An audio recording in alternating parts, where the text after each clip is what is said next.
The courthouse steps were slick with the morning mist, but for Maya Newsom, the world felt bone dry and brittle, like it might crumble at the slightest touch. She stood perfectly still, her knuckles white, as she clutched a thin beige folder against her chest. Inside that folder lay the death of a decade, divorce papers, fresh and still warm from the printer, bearing the ink of a man who couldn't wait to be rid of her. A few feet away, Julian stood tall in a custom-tailored suit that Maya had worked double shifts as an office clerk to help him afford. He wasn't looking at her.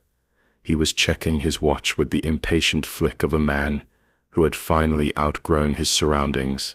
To him, this wasn't a tragedy. It was a scheduled errand.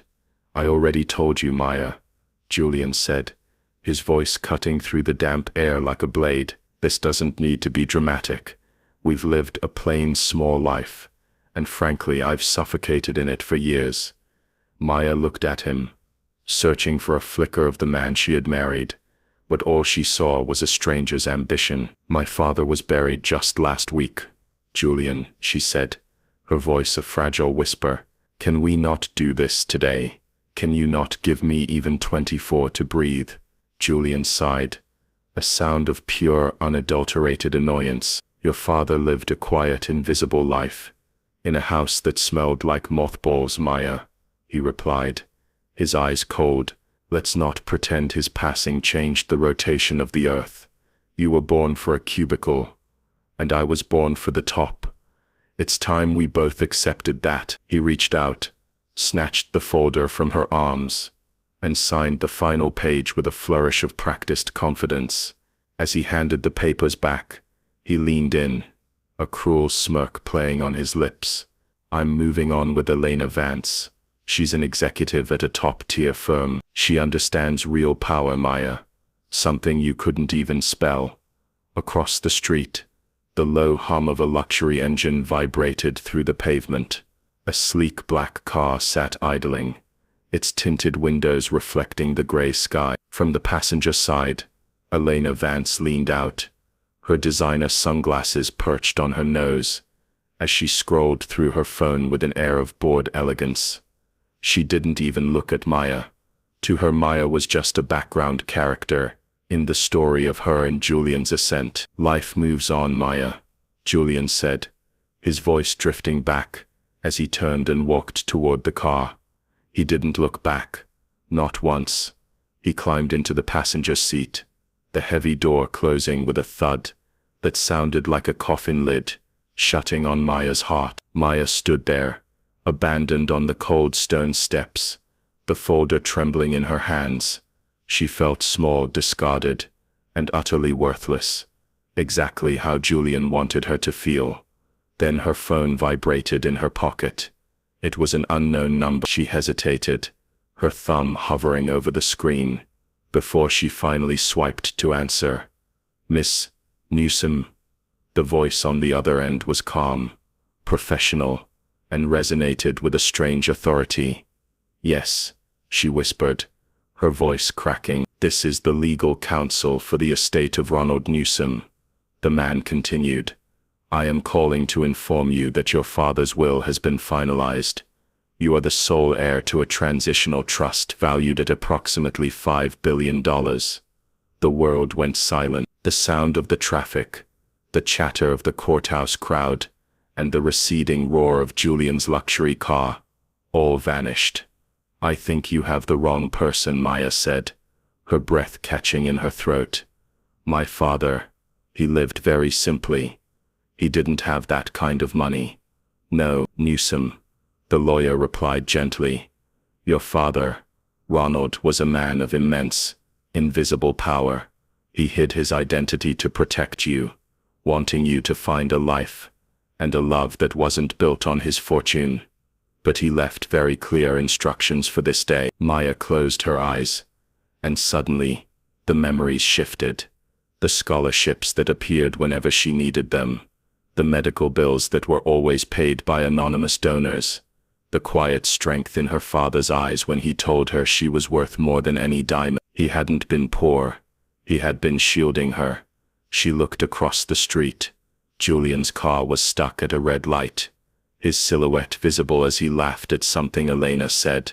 He looked free, relieved, and proud of the upgrade he had made. Julian didn't know that the woman he had just called yesterday's trash was now the most powerful person in his world. He didn't know that the company he was so desperate to impress, the very one Elena worked for, was a subsidiary of the empire Maya now owned.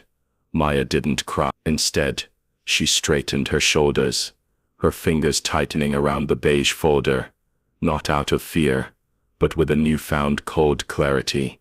The budget wife was gone. "When is the will reading?" Maya asked, her voice no longer a whisper. "Tomorrow at noon," the lawyer answered. "And Newsom, your presence is required."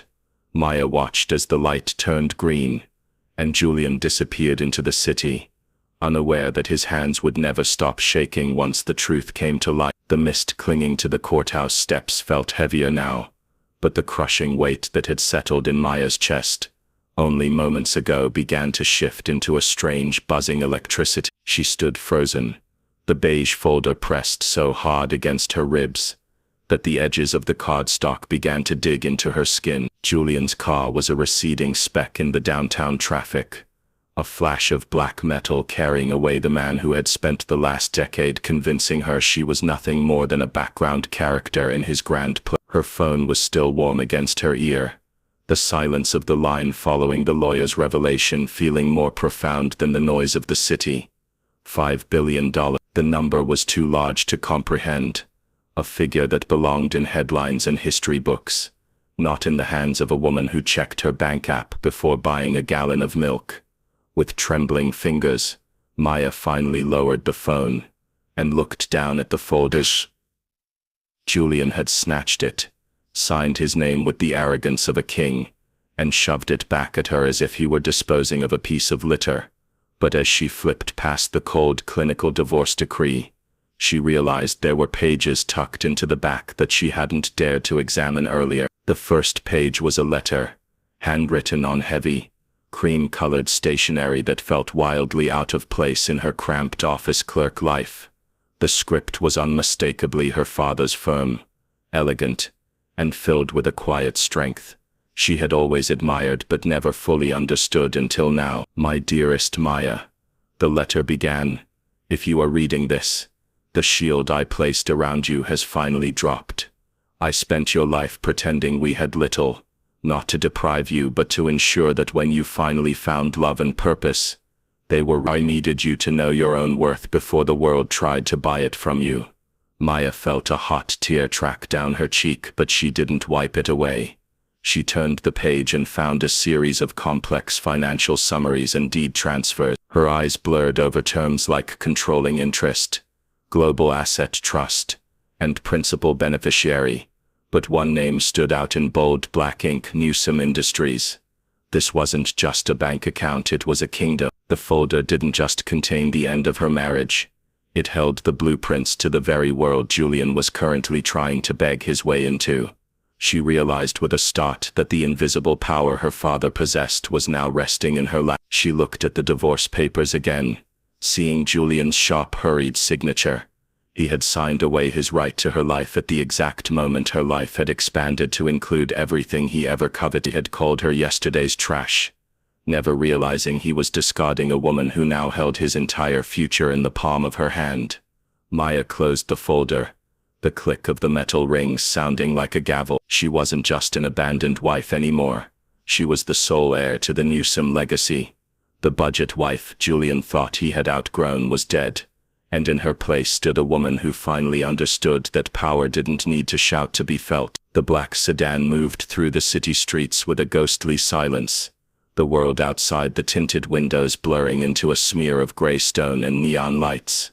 Maya sat in the plush leather interior, the beige folder still resting on her lap like a heavy anchor. She watched her reflection in the glass, the face of a woman who had been told for 10 years she was ordinary, now framed by the luxury of a man she had only ever known as a simple, quiet father. The car pulled up to a glass and steel monolith in the heart of the financial district. A building that didn't even have a name on its exterior, only a discreet number. The driver opened her door with a respectful nod, and Maya stepped out, feeling the eyes of the city on her, though she knew she was invisible to them. Inside, the lobby smelled of expensive cedar and the hushed, pressurized air of high-stakes decision. Daniel Price was waiting for her near the private elevators. He was exactly as his voice had suggested, composed, ageless, and wearing a suit that cost more than Maya's annual salary at the office. He didn't offer a theatrical greeting. He simply bowed his head slightly. "Ms. It is an honor to finally meet you in person. Your father spoke of you often." They ascended to the top floor in an elevator that moved so smoothly. Maya didn't realize they had stopped until the doors slid open to reveal a sprawling office. Overlooking the hall, Daniel led her to a large oak desk and gestured for her to sit.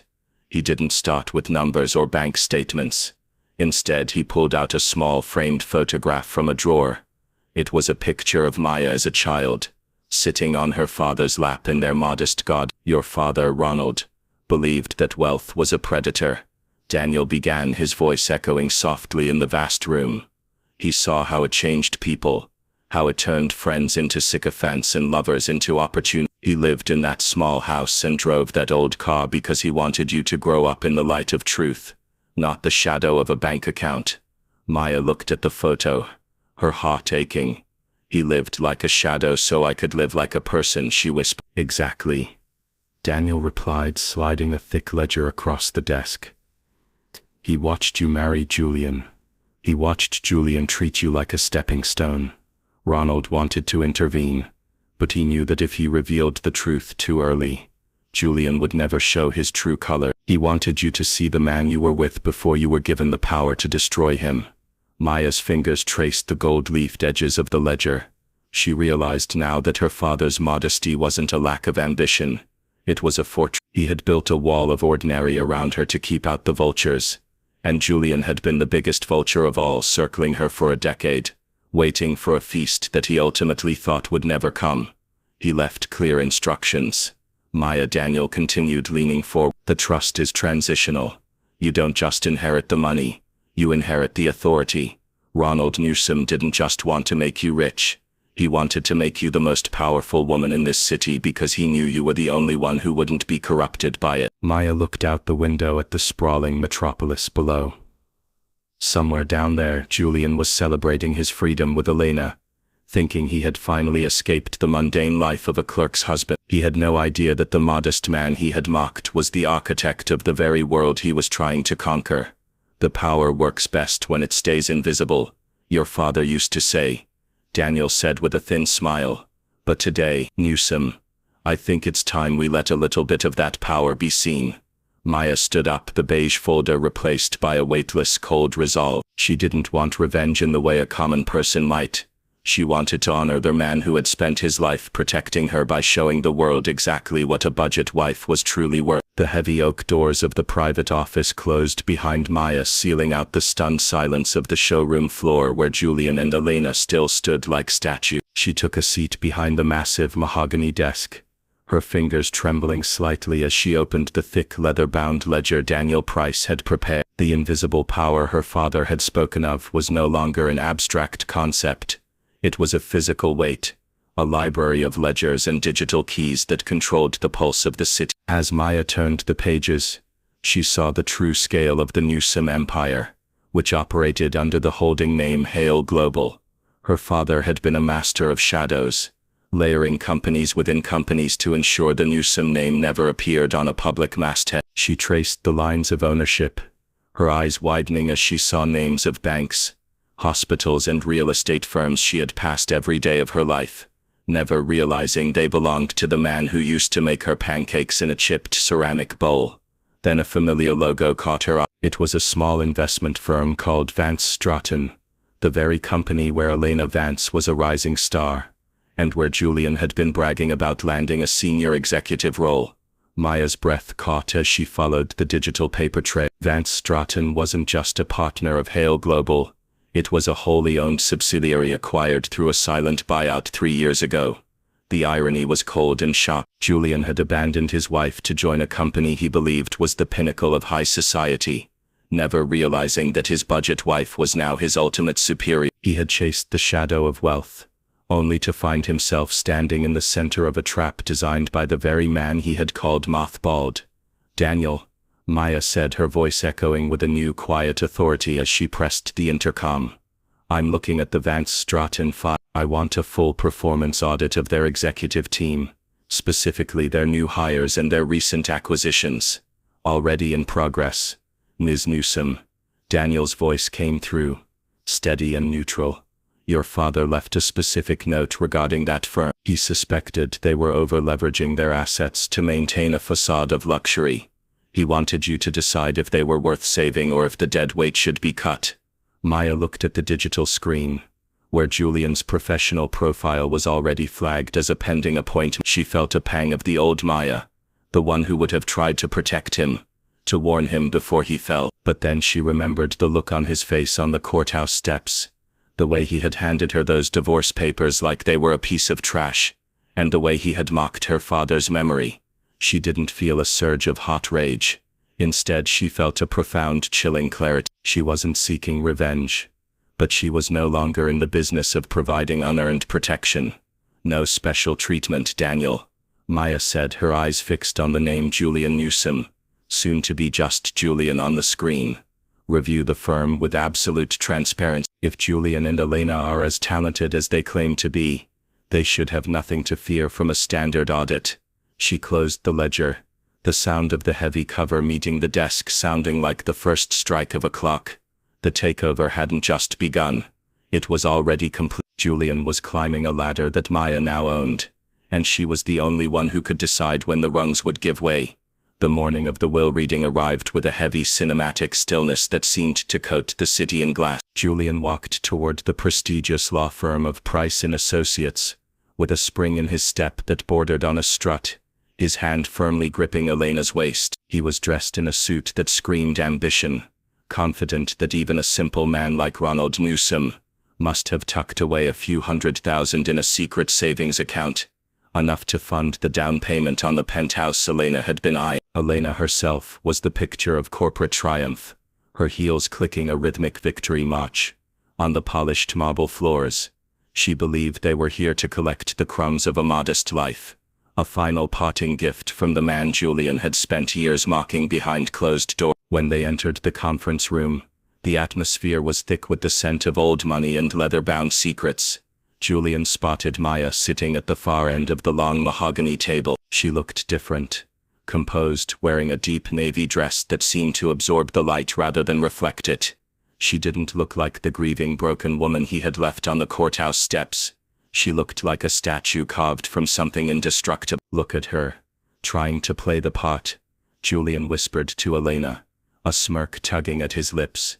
"She probably thinks she's getting the house. I almost feel bad that we're here to take our cut."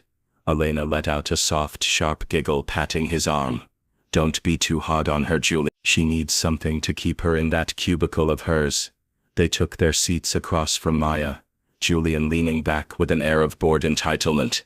Daniel Price stood at the head of the table, his expression as unreadable as a blank ledger. He adjusted his glasses and looked at the small group, his gaze lingering on Julian for a fraction of a second too long, a look that held the weight of a coming storm. "We are gathered to finalize the estate of Ronald Newsom," Daniel began, his voice resonant and steady. "As many of you know, Ronald was a man who valued discretion above all else. He lived his life in the shadows to ensure that his legacy would only fall into the hands of someone who truly understood its worth." Julian checked his watch, sighing audibly. "Can we get to the numbers, Dan? We have a lunch meeting at the club." Daniel didn't flinch. He opened a thick silver-embossed folder and cleared his throat. "Very well. Regarding the personal property, the liquid assets, and the controlling interests of Hale Global Assets and its 312 subsidiaries, including Vance Stratton Investment Group." The mention of Elena's firm caused her to sit up straight, her eyes narrowed. Julian's smirk faltered. He hadn't known his father had any connection to the company he was about to join. "The total valuation of the estate," Daniel continued, his voice dropping an octave, is approximately $5 billion. The room seemed to lose its oxygen. Julian's chair scraped loudly against the floor as he lurched forward. $5 billion, you've got the wrong folder. My father was a quiet man. He lived in a house with a drafty porch. He lived where he chose, Mr. Newsom. Daniel replied coldly, to ensure that those around him loved the man, not the bank account. A test, it seems, that was quite revealing. Daniel turned the final page, his eyes locking onto my daughter, Maya Newsom, who stood by me when I had nothing, and who understands that power is a responsibility, not a trophy. I leave everything, all assets, all holdings, and all authority over the Newsom legacy belongs solely to her. The silence that followed was absolute, broken only by the sound of Julian's ragged breathing. He stared at Maya, his face draining of color, until he looked like a ghost of the man who had strutted in. The $5 billion echoed in his mind like a physical blow. He looked at the woman he had abandoned, the woman he had called budget and yesterday's trash, and realized she was now the sun around which his entire professional world orbited. That's not possible, Julian stammered, his hands beginning to shake uncontrollably. I'm his son. I'm the one with the ambition. She's just a clerk. Maya looked at him then, her eyes calm and filled with a profound quiet pity. She didn't need to shout. She didn't need to glow. The weight of the room had already shifted, and for the first time in 10 years, Julian was the one standing in the shadow. The will is ironclad.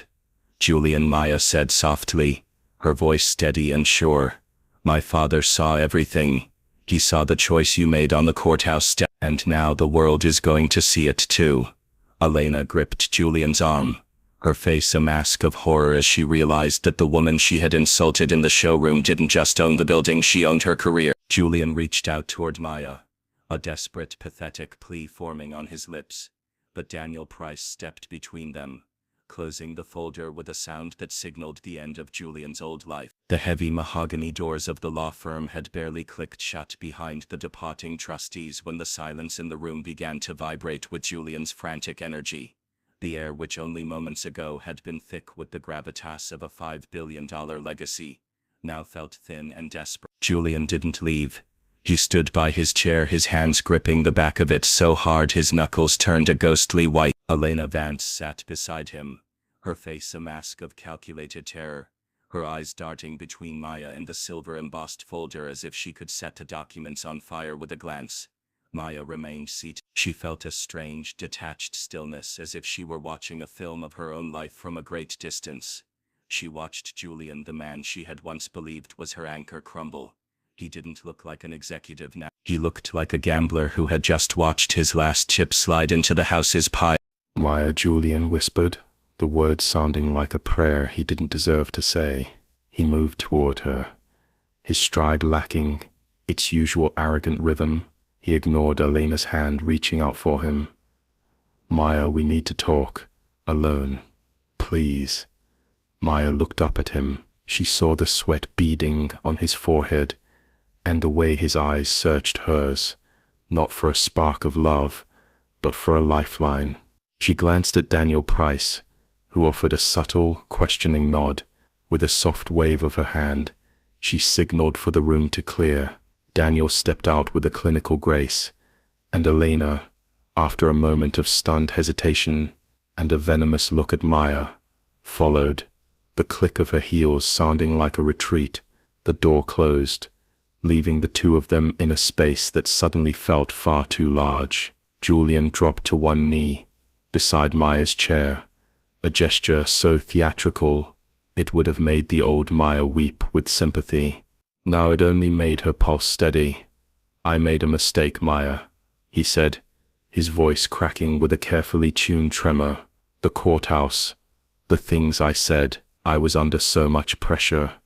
The stress of the promotion, the fear of not being enough for you, I snapped. I didn't mean any of it.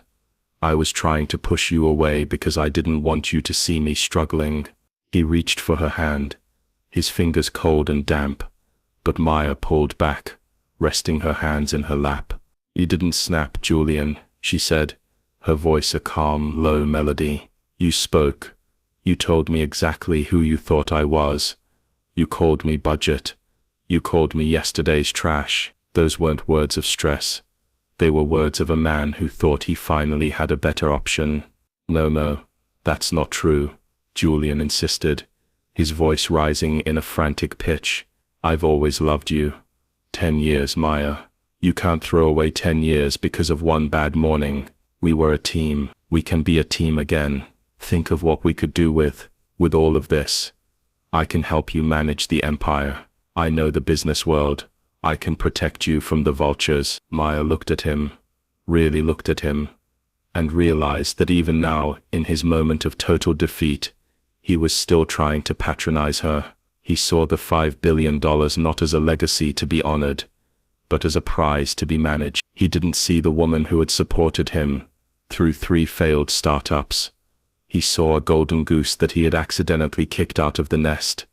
You don't want to protect me, Julian, Maya said, a sad smile touching her lips. You want to protect your access to the life you think you deserve. You don't love me. You love the comfort I can provide. You love the idea of sitting in the back of that sedan. You love the power that comes with the Newsome name. I love you, he choked out, a single solitary tear escaping his eye. If you loved me, Maya replied, standing up and smoothing the skirt of her navy dress. You would have loved me when I was just a clerk in a beige sweater. You would have stayed when you thought my father was just a quiet man with a drafty port, but you walked away when you thought I had nothing left to give you. Julian stayed on the floor, looking up at her, the realization finally sinking in that the security complex she used to have, the fear of being alone that had kept her tied to him, had vanished. Her father hadn't just left her money. He had left her the truth. Maya, please, he whimpered. What am I supposed to do? My career, Elena. I have nothing without this. You have exactly what you chose, Julian, Maya said, walking toward the door without a second glance. You chose ambition. You chose the top. I suggest you start climbing, because from where I'm standing, you have a very long way to go. She opened the door and stepped out into the hallway where the sun was streaming through the glass, leaving Julian alone in the shadows of the room, still kneeling at an empty chair. She didn't feel the weight of revenge. She felt the lightness of a woman who had finally stopped apologizing for occupying space in her own life. The glass-walled headquarters of Vance Stratton buzzed with a frantic, electric energy that Julian mistook for the scent of his own impending triumph. He straightened his silk tie in the reflection of a polished chrome pillar, ignoring the hollow ache in his chest, left by Maya's cold departure at the law firm. He had convinced himself that the will reading was just a temporary setback. If he could prove his worth here, in the theater of high finance, he could still leverage his way back into the Newsome billions. After all, Maya was just a clerk. She would eventually realize she needed a real executive to steer the ship. Elena brushed past him, her face tight and drawn, her eyes red-rimmed despite the heavy layer of designer concealer. The new owner is already in the boardroom, she hissed, her voice trembling. The audit went through overnight. They're calling it a restructure. Julian, if we don't land this, we're dead in the water. Julian smoothed his hair, adopting his most winning smile. Relax, Elena. These trillionaire types respect results. I've prepared the growth projections for the Newsome merger. Once they see my vision, they'll realize I'm the most valuable asset they've acquired. They walked toward the grand boardroom, a space where the walls were made of switch glass that could turn opaque at the touch of a button. Julian felt a surge of adrenaline. This was his world. The mahogany, the hushed whispers of assistants, the feeling of being at the center of the universe. He pushed open the double doors, ready to deliver the performance of a lifetime. Good morning, Julian announced, his voice booming with practiced confidence. I'm Julian Newsome, Senior Vice President of Operations. I've put together a strategic overview for the new ownership. He stopped mid-sentence. The high-backed leather chair at the head of the table was turned toward the window overlooking the city skyline. Sitting in the chairs flanking it were 3 senior board members Julian had spent months trying to impress. They were sitting perfectly straight, their expressions masked by a terrifying professional neutrality. Please have a seat, Miss Newsome, one of the board members said, pausing pointedly at the name. Julian sat, his brow furrowing as he noticed a familiar beige folder sitting in the center of the table. I'm sorry, I was expecting to meet with the principal investor. The mystery investor we were told was reviewing our contracts. The chair at the head of the table began to rotate. Slowly, deliberately, Maya sat there, framed by the sprawling vista of the city she now effectively owned. She wasn't wearing the navy dress from the day before. She was in a sharp, structured, ivory suit that made her look like a beacon of cold light. She didn't look like his wife. She didn't look like a clerk. She looked like the apex predator of the financial world. Maya, Julian gasped, the word escaping him like a dying breath. He looked at Elena, who had slumped into her chair, her face going a ghostly shade of gray. What is this? This is a joke. You're stalking me now. You're following me to my job. I don't need to follow you, Julian, Maya said, her voice a calm, lethal velvet. I own the building, I own the company, and as of 8 o'clock this morning, I own your contract. Julian's heart hammered against his ribs like a trapped bird. He looked at the board members, waiting for someone to laugh, to tell him this was a mistake, but they only looked at Maya with a reverence that bordered on fear. We've reviewed the audit, Maya continued, sliding a single sheet of paper across the table toward him. It seems that under your visionary leadership, Julian, Van Straten has been bleeding assets to fund a lifestyle of luxury that the company couldn't afford. You leveraged the firm's future to buy that car I saw you in yesterday. You traded stability for a facade. I was growing the brand, Julian shouted, his voice cracking as the walls of his reality began to crumble. I'm a Newsome. You can't do this to me. You are not a Newsome, Maya replied, her eyes narrowing with a flash of steel. You were a guest in my father's, a guest who proved himself unworthy of the hospitality. She turned to the board members. The decision is finalized. Mr. Newsome's role is redundant. His recent hires are to be liquidated. Ms. Vance is also terminated for her role in the misrepresentation of the firm's quarterly growth. Elena let out a choked sob, but Julian didn't even look at her. He stared at Maya, the new investor he had been so desperate to impress, realizing that every bridge he had burned on the courthouse steps was the only path back to the life he wanted. You're firing me, Julian whispered, the arrogance finally drained from his face, leaving behind only a hollow, pathetic desperation. I'm not firing you, Julian, Maya said, standing up and preparing to leave the room. I'm simply letting the market decide your value. Without my father's silent backing and without my protection, you're exactly what you told me I was on those steps. She paused at the door, looking back one last time. You're yesterday's trash, and the cleaning crew arrives at 5. She walked out, the switch glass of the boardroom turning opaque behind her, leaving Julian in a silent, windowless box, clutching a termination notice that bore his ex-wife's stamp of authority. The silence in Julian's luxury apartment was no longer the peaceful, expensive silence of the elite. It was the heavy, suffocating silence of a tomb. He sat on the edge of his Italian leather sofa, staring at his phone as the notifications rolled in like rhythmic hammer blows. The first had been a notification from his banking app. Account restricted. Please contact your primary branch. Then came the email from the auto lender for the Silver Grand Tour demanding an immediate full settlement or the surrender of the vehicle. Julian's hands shook so violently he nearly dropped the device. He had built his entire life on a foundation of credit, social climbing, and the quiet, steady flow of funds he thought came from his own brilliance. He never realized that the low-interest loans, the high-limit platinum cards, and the very lease on his apartment were all backed by a silent guarantor, Hale Global. His father, Ronald, had maintained a web of financial safety nets around Julian for years. A safety net that Maya had just retracted with a single signature. A sharp, frantic pounding at the door startled him. He opened it to find Elena Vance standing there, her mascara ruined by tears, her designer handbag clutched to her chest like a shield. She didn't wait for an invitation. She pushed past him, her voice a shrill, jagged edge. My accounts are frozen, Julian, she screamed, spinning around to face him.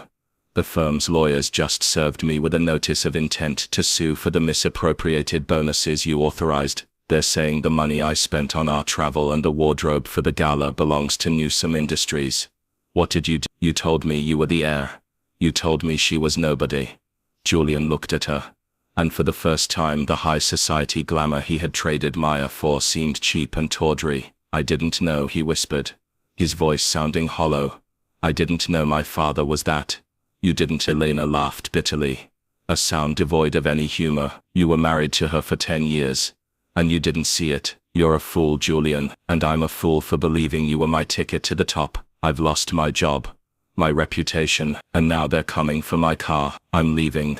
Leave? To where? Julian asked, reaching out for her arm. We can fight this. We can hire a lawyer. With what money? Elena snapped, recoiling from his touch, as if he were contagious. The lawyers are already on her payroll. Everyone in this city is on her payroll now. I'm going back to my parents' house in the suburbs. I suggest you find somewhere to go to, because I just saw a tow truck pull up to the curb with your name on the clipboard. She slammed the door behind her, the sound echoing through the sparsely decorated living room. Julian moved to the window, watching from the balcony as his silver Grand Tourer, the symbol of his arrival at the top, was hoisted onto the back of a flatbed truck. The bystanders on the sidewalk didn't look away with pity. They looked with the same detached curiosity one might show a minor traffic accident. He went to his desk and opened the divorce decree he had signed so confidently at the courthouse. He turned to the very back, past the standard clauses of asset division, and found a section he had ignored in his haste to be free. The Conduct and Integrity Clause. It was a karma clause written in the cold, precise language of Ronald Newsom's legal team. It stated that any and all financial support, credit backing or secondary trusts provided to the spouse would be immediately revoked, and called for full repayment in the event of documented marital infidelity or unjustified abandon. By leaving Maya on the courthouse steps for Elena, Julian hadn't just ended a marriage. He had triggered a financial self-destruct sequence. Every cent he had spent over the last decade that wasn't strictly his own salary, which was now gone, was being clawed back. His phone buzzed one last time. It was a text message from a blocked number. It wasn't a plea or a threat. It was a simple link to a news article announcing the launch of the Ronald Newsom Foundation for Social Equity, with a photo of Maya standing in front of a podium, looking radiant and untouchable. Julian sank to the floor, the paper of the divorce decree crumpling in his fist. He had spent his life trying to escape the plainness of Maya and her father, only to realize that the plainness was a cloak that had kept him warm. Now the cloak was gone, and the world was turning very, very cold. He wasn't at the top. He wasn't even at the bottom. He was just a ghost in a city that had already forgotten his name. The penthouse office of the Newsom building sat high above the city's skyline, a sanctuary of glass and quiet resolve. Maya stood on the expansive stone balcony, the evening breeze tugging gently at the silk of her ivory blouse. Below her, the city was a sprawling tapestry of amber lights and rhythmic motion, a vast machine that she now played a vital role in maintaining. But she didn't feel the heavy, suffocating crown of a conqueror.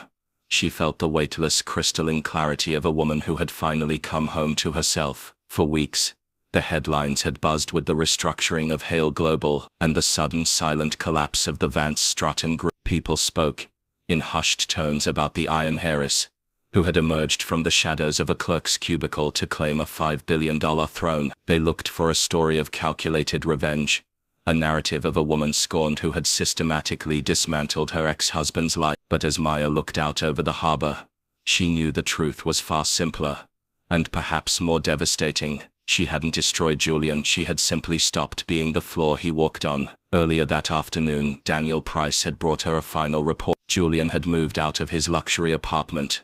Or rather, he had been escorted out when the Newsom-backed lease was terminated. He was currently staying in a budget motel on the outskirts of the city, his resume being rejected by every firm that once sought his favor. Elena Vance had vanished into the anonymity of the suburbs. Her high society dreams evaporated like a desert mirage. Julian had reached out one last time, a desperate, rambling email filled with apologies and memories of their early years.